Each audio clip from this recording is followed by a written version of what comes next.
Estamos aquí en Santa Fe con un emblema del periodismo deportivo argentino para LB12, para lb12.com.ar. Ricardo Adrián Porta, un gusto, un placer para mí estar con vos.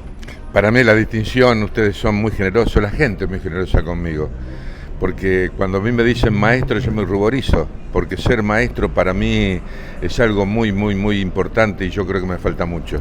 Bueno, hay mucho para contar y a la gente le tengo que contar que fuiste el periodista preferido de Carlos Monzón, por ejemplo, el relator que, recorrió las canchas del país y fuera de ellos también durante muchísimos años, mundiales, copas, muchas cosas para contar en tu carrera, ¿no? Pero por supuesto, claro que sí.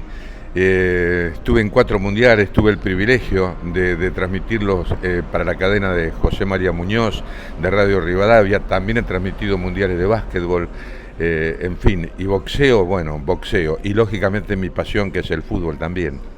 Del boxeo y de Carlos Monzón, ¿qué nos podés contar? Puedo hacer un libro con Carlos Monzón. Y lo tenés. Sí. Tengo un libro justamente donde Carlos Monzón figura en uno de mis capítulos con el maestro Amílcar Brusa, porque tuve la suerte de ser contemporáneo. Yo me inicié en el periodismo y tuve tanta suerte que cuando en 1963 yo debutaba, yo ya antes, cuando a los 12 años empezaba mi carrera. Tenía pantalones cortos en esa época, ¿no? Iba a 5º grado, por supuesto, de la escuela primaria. Y la gente de Audición Deportiva, en agradecimiento, Brusa les hacía a la gente de Audición Deportiva una peña donde en el lugar donde estaba su padre, que era el buffet concesionado del Cine Roma, hoy en San Jerónimo, entre La Rioja y Tucumán, ahí había un cine y el buffet lo concesionaba el padre de Amílcar Brusa. Y Brusa, que era empleado del Banco Español, en ese momento era el que organizaba los festivales de boxeo en Santa Fe. Y le agradecía a la gente de Audición Deportiva, reitero, del ET9, precisamente con una peña donde él les daba. En ese momento me integré yo también, nos daba pescado, que lo enloquecía la mayoría de los integrantes de la Audición Deportiva. Y ahí comencé mi carrera con Amílcar Brusa, así que el boxeo lo aprendí al lado de un maestro. Y hay una fecha emblema para Santa Fe, el 7 de noviembre de 1970, obtención del título de Carlos Monzón, en la que tenés un papel importante, casi de protagonista, porque estuviste en esa charla técnica que Brusa le daba a Monzón, algo que bueno, no puedo dejar de preguntártelo. No, por supuesto. Bueno, casualmente, yo te invito a que vos salgas. Ahora estamos en un local de uno de mis clientes, la familia Borla, Windsor Sport and Music, aquí en Boulevard Galvez y Sarmiento, para la gente que quiera venir a conocerlo. Vos le preguntás, salís a la calle, te invito, y le preguntás a la gente alguna fecha significativa de Colonia Unión y van a dudar. Pero vos decís 7 de noviembre de 1970 y las nuevas generaciones te dicen Monzón Benvenuti, porque Monzón es como Carlos Gardel cada día canta mejor, y Monzón cada día boxea mejor a través de las imágenes, desde luego. Y yo tuve el privilegio, en ese primer viaje, después en fila hice 58 más a Europa, de ir a la pelea de Carlos Monzón cuando era un desconocido para enfrentar a Nino Benvenuti. Así que tuve, como esa anécdota, ¿no? Que tuve el privilegio de ser el tercero en la suite de Carlos Monzón, en el Hotel Sporting, en el barrio Parioli, en la Nueva Roma. Ahora no está más porque yo cuando se cumplieron los 40 años fui a hacer el relevamiento para la televisión de los lugares donde había estado Carlos Monzón, y entre ellos el hotel, y el hotel no está más, ahora hay un complejo habitacional, por supuesto. Y en ese hotel, en esa suite del Sporting Hotel de Roma, estuve esa tarde lluviosa, en Roma, desapacible, que es lo que quería decir precisamente en la charla táctica, técnica, estratégica de Carlos Monzón, que recibía de Amílcar Brusa. Y yo ahí cebando mate, por supuesto, ¿no? Y ahí entonces me quedó esa anécdota para todos los tiempos, aunque jamás lo reconoció Amílcar Brusa, porque él tenía un sentido paternalista hacia Carlos Monzón. Sin embargo, el tema fue así. Cuando termine de dar la charla técnica, táctica, estratégica, el maestro le dice, y Carlitos, no te hagas problema que si el Tano te castiga yo te tiro la toalla. A lo que Carlos Monzón, en una reacción que a mí, yo te estoy contando esto y se me eriza la piel, ¿no? Sí, sí. Le dice, no, Amílcar, mirándolo, le clavó la mirada en los ojos, esta noche soy campeón del mundo. Tremendo.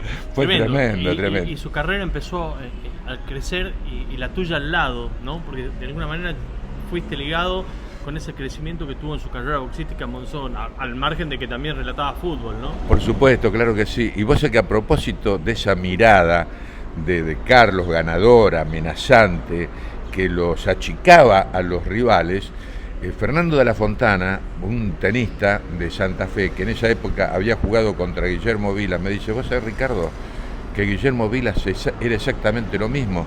Y hace algunos años atrás me acercó una revista especialista en tenis, o especializada en tenis, y cuenta Guillermo Vilas, cuando el periodista le pregunta, ¿de dónde sacaste esa mirada ganadora, amenazante? Y dice, de Carlos Monzón.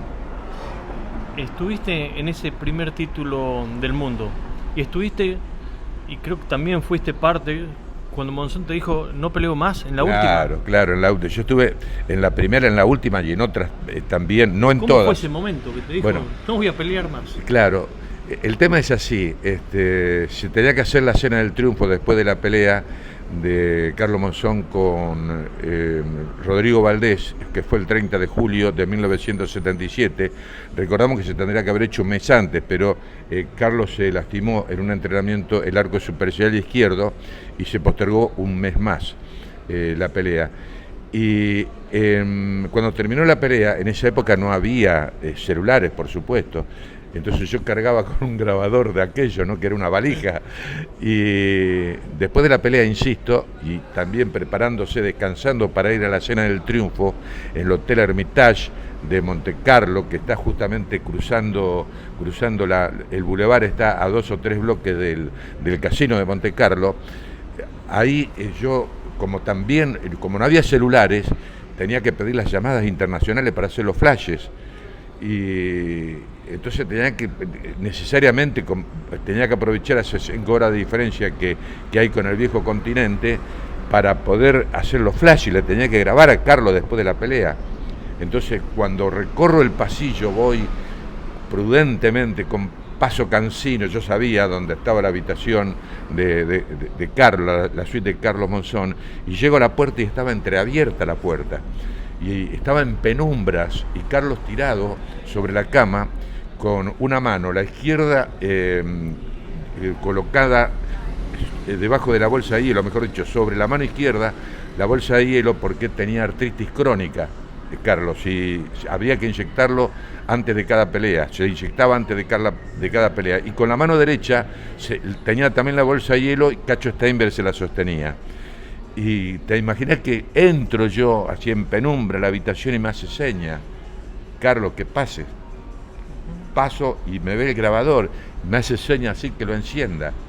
Y ahí me hace acordar al sargento Cabral, porque hilvanó una frase tan perfecta, porque me dijo, Ricardo, vos me hiciste la primera nota en Roma cuando fui campeón del mundo, cuando le gané al Tano Benvenuti.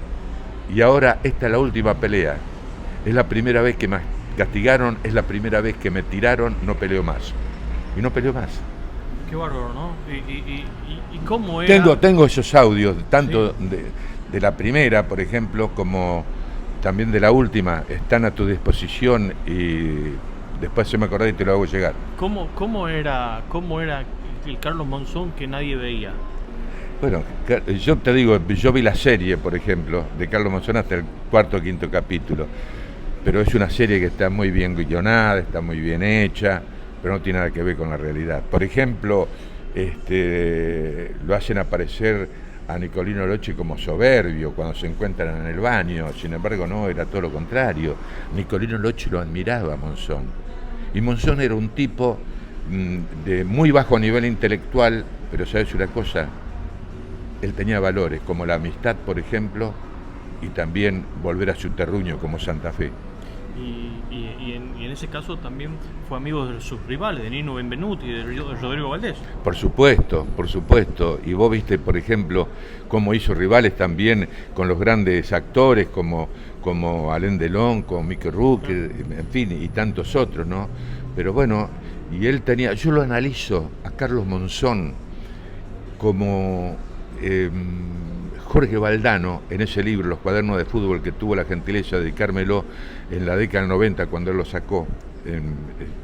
Hizo una conferencia de prensa en Las Parejas cuando vino a la provincia de Santa Fe. Yo ese día estaba también en el exterior haciendo una transmisión y no pude, sin embargo me lo dedicó a través de un colega, me lo hizo llegar. Bueno, en esos cuadernos de fútbol, que era su primer libro, escribió lo mejor que yo leí de Maradona, Jorge Valdano.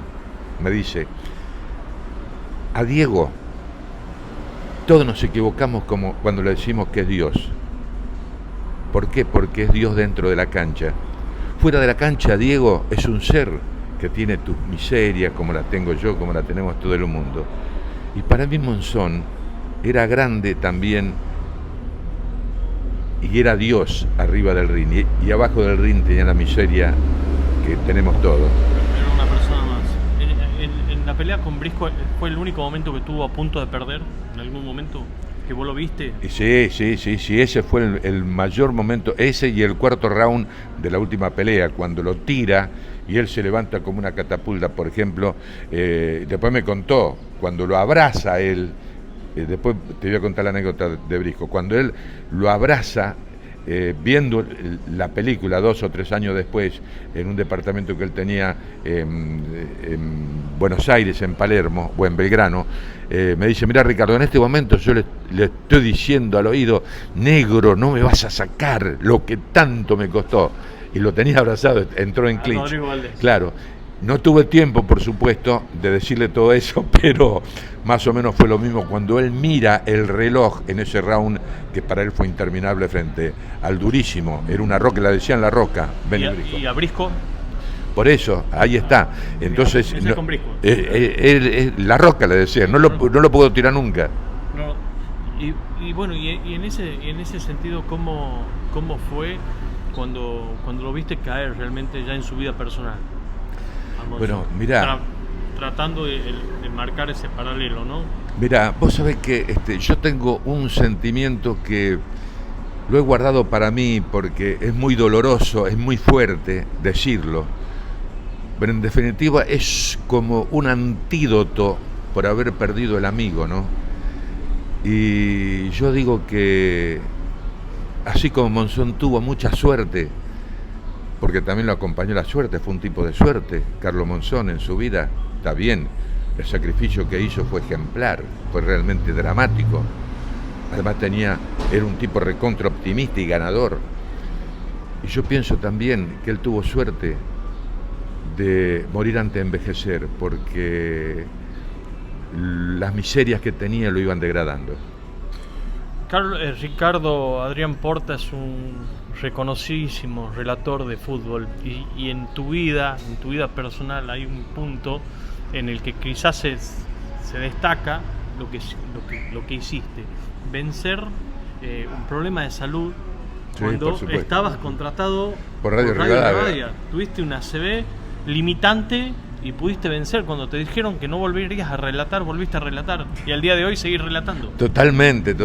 Bueno, fue el 21 de diciembre de 1991. Yo había firmado semanas antes o un mes antes el precontrato con Radio Rivadavia. Vino José María Muñoz un miércoles a transmitir un partido de River visitando a Unión acá en la avenida López y Planes, un partido nocturno en primavera. Y me llamó al mediodía a la agencia. Yo tenía la oficina cerquita, a 2 o 3 cuadras del hotel donde él se hospedaba, y me llama por teléfono, y cuando me dice mi secretario que era Muñoz, atiendo, me dice: venite, Ricardo, que tengo un ofrecimiento para vos.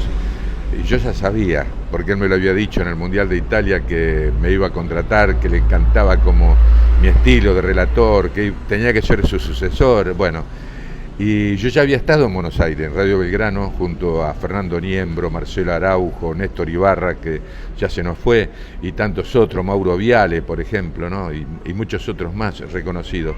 Y lo que pasa es que en ese momento mi ex primera mujer no se adaptó, y yo vine a Santa Fe con un solo objetivo, que no dejarme comer, matar por la medianía del interior, porque en definitiva el interior, así como cambia la tranquilidad por otras cosas, yo me quedo con la tranquilidad en definitiva, pero justamente cuando vengo a Santa Fe dije, yo no voy a dejar de lograr los grandes objetivos periodísticos.